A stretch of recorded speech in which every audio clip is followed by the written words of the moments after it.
Hi everyone, welcome to our SCADA Project presentation, where we decide to focus on distillation control systems because the majority of us in our team are chemical engineers. So just quickly, what we'll be going over today is what is SCADA, how it can be applied to chemical engineering, the simulation, and our references. So what is SCADA? SCADA stands for Supervisory Control and Data Acquisition.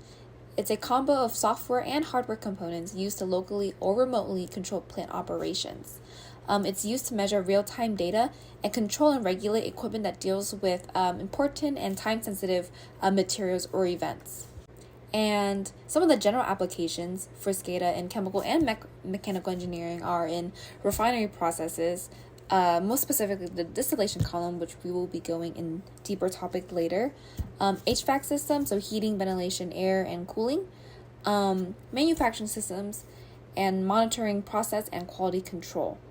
It's important to utilize SCADA in chemical engineering processes because chemical products and feedstocks need to be on specification in order to perform correctly. So now we'll be talking about the chemical engineering applications. SCADA for distillation towers. Distillation towers are a common chemical engineering unit operations used to separate feedstock streams into the desired components. In the distillation tower, a SCADA system can be used to monitor and control various parameters like temperature, pressure, flow rate, and liquid levels at different stages of the tower. The SCADA system can also be programmed to control valves, pumps, and other devices within the tower to optimize and process and improve efficiency. For example, the system can adjust the flow rate of feed into the tower, change the temperature of the reboiler, or regulate the reflux ratio to achieve the desired separation efficiency.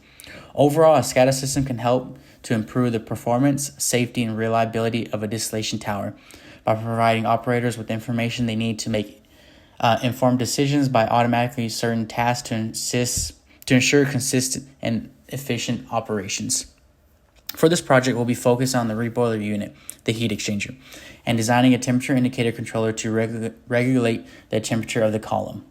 The purpose of the temperature indicator controller, also known as TIC, will overall plant safety, product quality, and process efficiency. For the plant safety, it measures temperatures in real life time to alert operators if the column is operating at abnormal conditions. It will also ensure the exiting streams meet product specifications, and finally it maintains consistent heating of process fluid to vaporize components for easier separation. Section 3. Simulation. The temperature indicator controller, or TIC system we designed is made to measure the temperature inside the reboiler. There is a sensor inside the reboiler that measures the temperature and then compares it to the set point or desired temperature. If the sensor picks up that the temperature is too far away from the set point, the system will then cool down or heat up depending on where it is from the desired temperature. So now let's talk a little bit about the simulation. One thing to note is that this is definitely an experimental simulation because in heat exchangers, the temperature will be much, much higher. Now we have our slide block connected to our numeric block, our greater than block, and our less than block. Our greater than and less than block help us differentiate between the three cases that we have, case 0, case 1, and case 2. When the temperature is below 15 degrees Celsius, that will be considered case 1. When the temperature is between 15 degrees Celsius and 40 degrees Celsius, that will be case 0. When the temperature is above 40 degrees Celsius, that will be case 2. Now, these greater than and less than blocks feed into the select block, which helps differentiate between whether it will be case 2, case 1, or case 0. Looking at the greater than block to the select block, if the temperature is over 40 degrees, the select block will deem the statement true, which will mean that the system will proceed with case 2. However, if it's less than 40 degrees, the system will indicate that as false, which will then mean that it is a case 0. This is the same for the less than block, except it's with 15 degrees, and if it's less than 15 degrees, it will be case 1, and if it's greater than 15 degrees, it will be case 0. Both of our select blocks are being fed into our case structure, which helps tell the Boolean light when to change color. It changes color based on the cases, as we mentioned before. Each case has a different Boolean color system with a controller on it. That controller helps the system determine whether it's within the right range to change color or not. If the temperature is above 40 degrees, that means the Boolean light will change to red for a high temperature.